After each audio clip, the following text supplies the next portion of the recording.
For over 20 years, Monkey D. Dragon did nothing. That's what everyone believed. While Whitebeard shook the seas and Kato tore through Wano, the world's worst criminal just vanished. No battles, no headlines, no body count.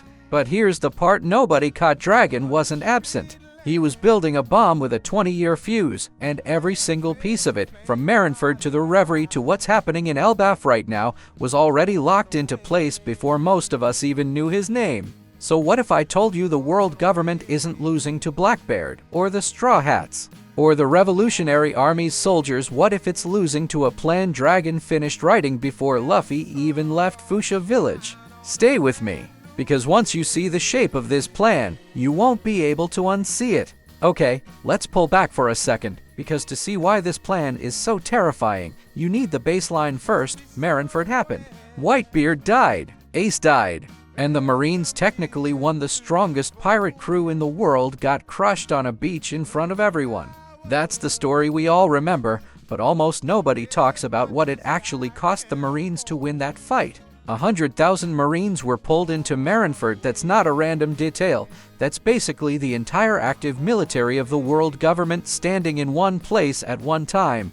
And a huge chunk of them either died there or came home too broken to ever serve again. So the government does what any cornered empire does: it panics. It orders every affiliated nation to hand over soldiers for an emergency worldwide draft. That's literally how Fujitora and Ryokugyu became admirals. They weren't career Marines. They were emergency recruits pulled in to plug a hole that Whitebeard's war blew straight through the Navy. On the surface, that sounds like the Marines recovering. But here's the thing most people skip right past: that draft didn't just refill the Navy. It gutted every kingdom that gave soldiers up. Nations already crushed under the Celestial Dragon's tribute system were now left with no army of their own at all. But that's where things start getting strange. So let's talk about that tribute, because this is where the pieces start clicking together. Every nation affiliated with the world government has to pay tribute to the Celestial Dragons. And it isn't symbolic, it's brutal. Chapter 1098 shows King King Bakori and the Kingdom of Sorbet actually splitting their own country in half, keeping only the wealthy half as the official kingdom, just to lower how much tribute they owe. The other half, the poor half, just gets abandoned. No law, no protection, nothing. And if a nation stops paying, the world government doesn't send an army to punish them. Worse, it just declares that land unprotected. No Marines respond to distress calls there anymore. Pirates and raiders move in because there's nothing stopping them. Now here's the detail that changes everything. The Revolutionary Army has spent literal years, the entire time skip, quietly moving through exactly these nations. Not fighting for the people, inspiring the people to fight for themselves. Chapter 904 shows this in the Kingdom of Lelouch. Bello Betty uses her devil fruit to psychologically push the citizens themselves into picking up weapons. Lindbergh freezes the pirates' guns solid. Karasu disarms them with his crows, and Bartholomew Kuma. Betty herself hands the bounty reward straight to the villagers, not to the army. That's the Revolutionary Army's actual doctrine. Win hearts first. Let the uprising come from inside. Dragon isn't conquering nations, he's arming them with belief and waiting, and this is where Oda may have left his biggest clue. Here's the theory, and I want to build it step by step so you can see exactly why I think this isn't coincidence. This is 20 years of engineering, every 4 years. The world's kings gather at Mary Geoise for the Reverie. And during the Reverie, the majority of the Marines' active force gets pulled away from the rest of the world to guard the Holy Land. That means, for one short window, every 4 years, the rest of the globe is left with minimal protection. Dragon didn't need a spy network to figure that out. He needed patience. Because the moment Marineford happened, he already knew what the next available Reverie would look like: an emptied navy. Tribute-starved nations with no armies of their own. And populations the Revolutionary Army had spent 2 years quietly radicalizing.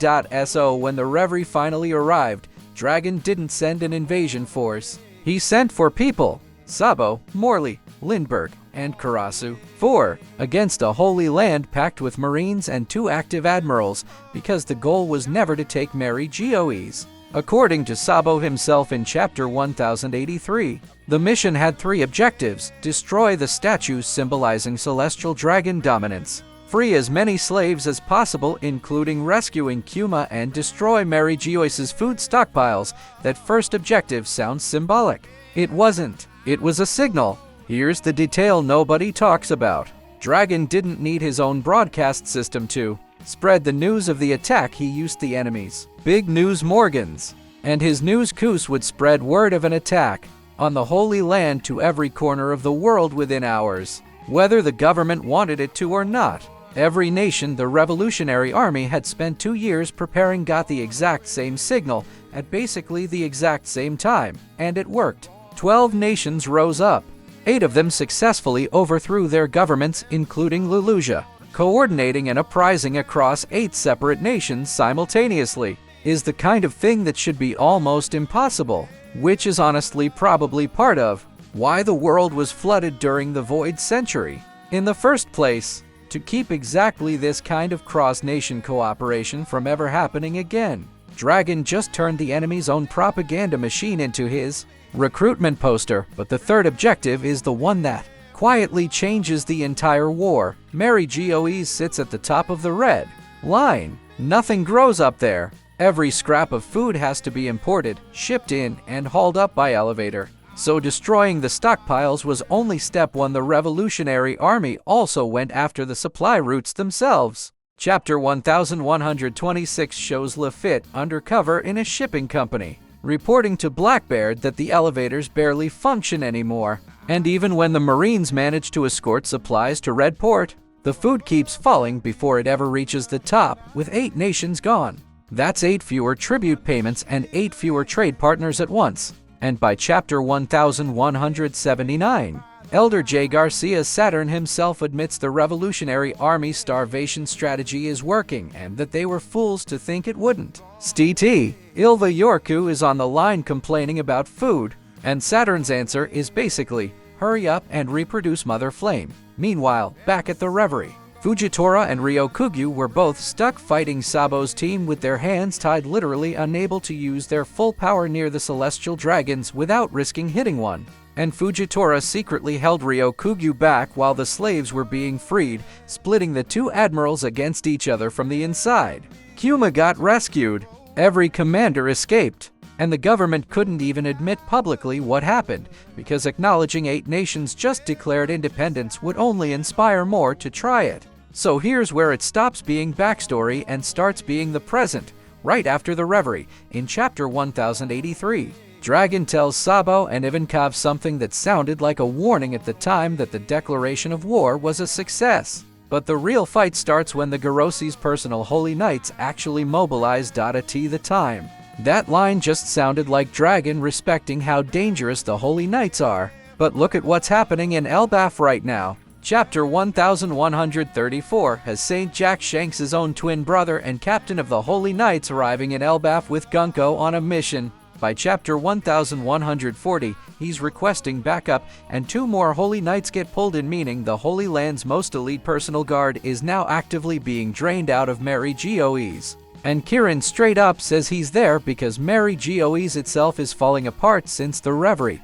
Then chapter 1149 shows Imu telepathically telling 3 of the Holy Knights stationed in Elbaf that they're taking too long because back home, Mary Geoise is unraveling in real time. Think about what that means. Dragon said the real war starts once the Holy Knights mobilize. And the Holy Knights just got mobilized to Elbaf, of all places, leaving the Holy Land with its weakest defense in 800 years. Put it all together and the timeline stops looking like coincidence and starts looking like a countdown. Marineford exposed the weakness. The time skip planted the seeds. The Reverie lit the few slaves freed, a statue destroyed, a food were declared, and now, with the Garose scattered at Egghead, Imu locked onto Vegapunk, the Marines stretched thin across the globe, and the Holy Knights bleeding out resources in Elbaf. Mary Geoise has never been this exposed, and every single piece of that exposure traces back to one man who apparently did nothing for 20 years. Dragon didn't need to win a single open battle against the world government. He needed the government to bleed itself out while he waited for exactly the right moment, a moment he first recognized back at God Valley. As a teenage Marine cadet watching world nobles hunt innocent people for sport, personally, I think Oda's been building this since the very first mention of the Reverie. And if I'm right about what the Holy Knights leaving Mary Goes actually means, the moment that gets confirmed is going to break this fandom wide open. If this theory holds up, it changes how we read every single Reverie chapter and every Holy Knight scene from here on out. But I want to know what you think. Did Dragon plan this entire chain reaction from Marineford onward, or is this one massive coincidence that just happened to line up? Drop your take in the comments. And if you want to go deeper on what IMU's actually planning next, I've got the next video linked right here.